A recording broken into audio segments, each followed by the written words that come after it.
మగువా ఓ మగువా episode number 153 review. ఒరే చంటి, అయ్యగారు వచ్చారు, మంచినీళ్ళు తీసుకురారా అని చక్రం బాబాయ్ చెప్తాడు చంటికి. చంటి తీసుకొచ్చి అయ్యగారికి ఇస్తాడనమాట. ఏరా చంటి, చెప్పా పెట్టకుండా ఊరెళ్ళావంట అని అడుగుతాడు. అవునండి అంటాడు. ఏంటి, ఏదో సింధూర్ ఏదో అన్నంత మాత్రం నువ్వు అలిగి వెళ్ళిపోతావా? ఇప్పటికైనా అలక తీరిందా లేదా అంటారు. నేనేం అలిగి వెళ్ళిపోలేదండి, నేను వెళ్ళిన దానికి ఒక కారణం ఉంది, అందుకే మా అమ్మను కూడా వెంట తీసుకొచ్చాను అంటారు. ఏంట్రా కారణం అంటే మా అమ్మే చెప్తుంది అంటాడనమాట. కొన్ని విషయాలు పెద్దల సమక్షంలోనే అన్నీ తెలియాలండి, కాబట్టి మా అమ్మ చెప్తుంది, అమ్మగారు వచ్చిన తర్వాత అని చెప్తాడు చంటి. ఈరోజు ఒకరికి పట్టు వేయాలి, మనము కట్టు కట్టాలి, కాబట్టి నేను కొన్ని మూలికలు తీసుకొచ్చినాను, వెళ్ళి నువ్వు పసరు తయారు చేయి అని చెప్తారు. కళింగ అక్కడి నుండి పారిపోయి విజయమ్మ ఇంటికి వస్తాడనమాట. విజయమ్మ కళింగాన్ని చూసి కంగారుగా, ఏంటి కళింగ ఇక్కడికి వచ్చావు, ఏమైనా డబ్బు ఏమైనా కావాలా అంటుంది. డబ్బు కాదమ్మా కావాల్సింది, నాకు ప్రాణం అంటాడు. చెంచలమ్మ ఇంట్లో లేని సమయంలో వాళ్ళ కోడల్ని ఎత్తుకొచ్చేద్దామని నేను వాళ్ళ ఇంటికి వెళ్ళాను, కానీ అది సక్సెస్ అవ్వలేదు. నేను తర్వాత పారిపోయి వచ్చేసాను. ఆ విషయం చెంచలమ్మ తెలుసుకొని నేనున్న ప్లేసెస్ అన్నీ వెతుకుతోంది నన్ను చంపడానికి అని చెప్తాడు. కానీ ఇప్పుడు చెంచలమ్మ కంటపడ్డానంటే చెంచలమ్మ నన్ను చాలా దారుణంగా చంపుతుంది. కానీ నేనే చెంచలమ్మను కానీ చంపితే అది పెద్ద పులిని చంపినట్టు అవుతుంది. అందుకే ఆ పులిని వేటాడేద్దామనుకుంటున్నాను అంటాడు. యుద్ధంలో గెలవాలంటే ఎదుటి వాళ్ళ దెబ్బ మన మీద పడకముందే మన దెబ్బ ఎదుటి వాళ్ళ మీద పడిపోవాలా అని పిచ్చి పిచ్చిగా వాగుతూ ఉంటాడు. చెంచలమ్మను చంపడంలో మీ సహాయం అవసరం అవ్వచ్చు, అందుకే ఈ మాట చెప్పాలని ఇక్కడికి వచ్చాను అంటాడు విజయమ్మతో. అప్పుడు విజయమ్మ, ఈ మాట నువ్వు నాకు ప్రత్యేకంగా చెప్పనవసరం లేదు.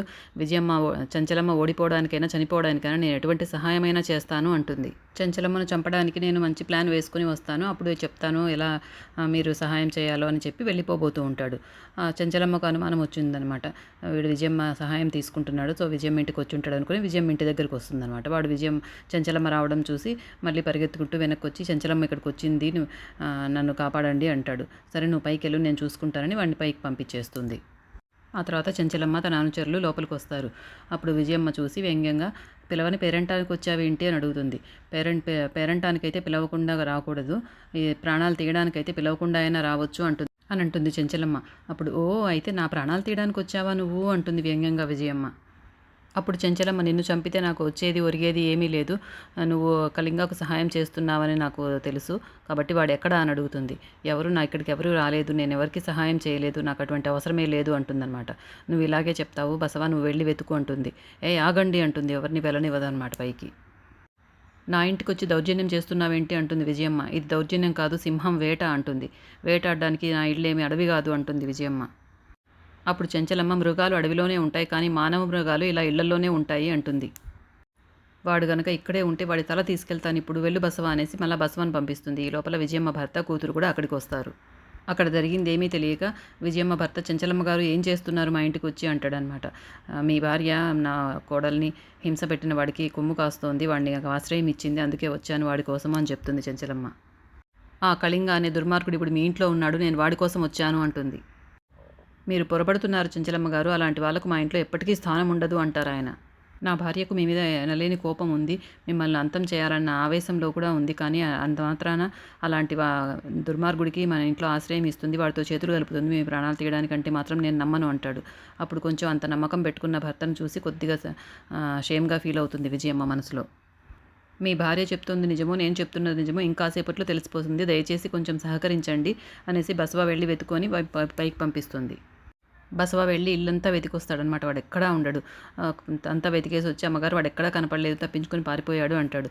అప్పుడు విజయమ్మ ఇంకా ఫోజులు కొడుతూ, ఏమంటావు, ఇప్పుడు వాడు దొరకలేదు కదా, నీది అనుమానమే అని రుజువైంది కదా, ఇప్పుడేమంటావు మరి అంటుంది.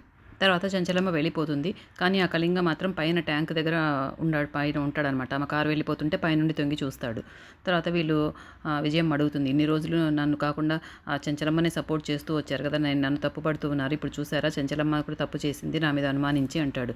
నువ్వు ఎంత చెప్తున్నా కూడా నాకు చంచలమ్మ తప్పు చేస్తుందంటే నాకు నమ్మబుద్ధి కావడం లేదు విజయ అంటాడు ఆ భర్త. జరిగింది ఏంటో కళ్ళారా చూశాక కూడా మీరు అసలు ఇంకా నమ్మనంటున్నారు అసలు మిమ్మల్ని అని కోపడుతుందన్నమాట భర్తని. ఇంత లోపల కళింగ పై నుండి స్టెప్స్ నుండి దిగి వస్తాడు.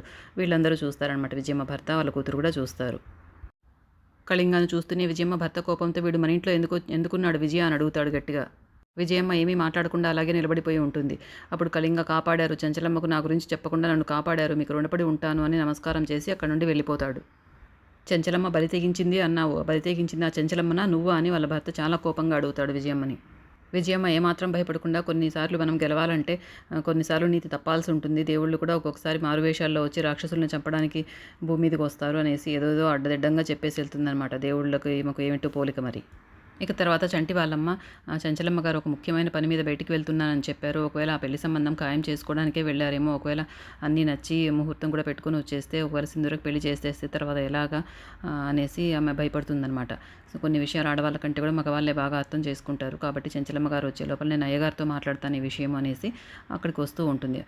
అంత లోపల ఏదో ఒక ఫోన్ వస్తుందన్నమాట. చెన్నకేశ్వర గారికి ఫోన్ వచ్చి అప్పుడే వెళ్తూ ఉంటారు. మళ్ళీ ఈ టైం కూడా మిస్ అయ్యారు ఇద్దరు కలవడం. ఇంతలో చంచలమ్మ కోపంగా వచ్చి సోఫాలో కూర్చుంటుందన్నమాట. తల పట్టుకొని కూర్చుంటుంది. చాలా బాధపడుతూ ఉంటుంది కళింగ మిస్ అయినందుకు. అప్పుడు చంటి వాళ్ళమ్మ వచ్చి ఏదో మాట్లాడాలని ప్రయత్నిస్తుందన్నమాట. తల ఎత్తి చూసి వెంటనే చిరునవ్వు వస్తుంది. చంటి వాళ్ళమ్మని చూస్తూనే చంచలమ్మ మొహంలో కోపం అంతా పోయి చిరునవ్వు వచ్చింది. ఏంటమ్మా మీరు నాతో ఏదైనా మాట్లాడాలని చూస్తున్నారా అంటుంది. అవునమ్మా అంటుంది వాళ్ళమ్మ. సింధూర్ అమ్మాయి గారికి ఏదో సంబంధం చూస్తానని చెప్పారు. కానీ సింధూర్ అమ్మాయికి ఆల్రెడీ పెళ్ళి అయిపోయిందమ్మా అంటుంది. పెళ్ళైన అమ్మాయికి మళ్ళీ పెళ్లి చేయటం అని ఏదో చెప్పబోతుండగా ఆపమనేసి చేయెత్తుతుందన్నమాట అని. ఎపిసోడ్ కూడా అయిపోతుంది. రేపటి ఎపిసోడ్లో చంటి సింధూర ముందు నాకు పెట్టాలి ముద్ద అంటూ కొట్లాడుకుంటూ ఉంటారనమాట. చాలా కలిసి దగ్గరగా ఉంటారు. అది చూసి చంచలమ్మ చాలా ఆశ్చర్యపోతుంది. మరి ఏం జరుగుతుందో రేపు తెలుసుకుందాం.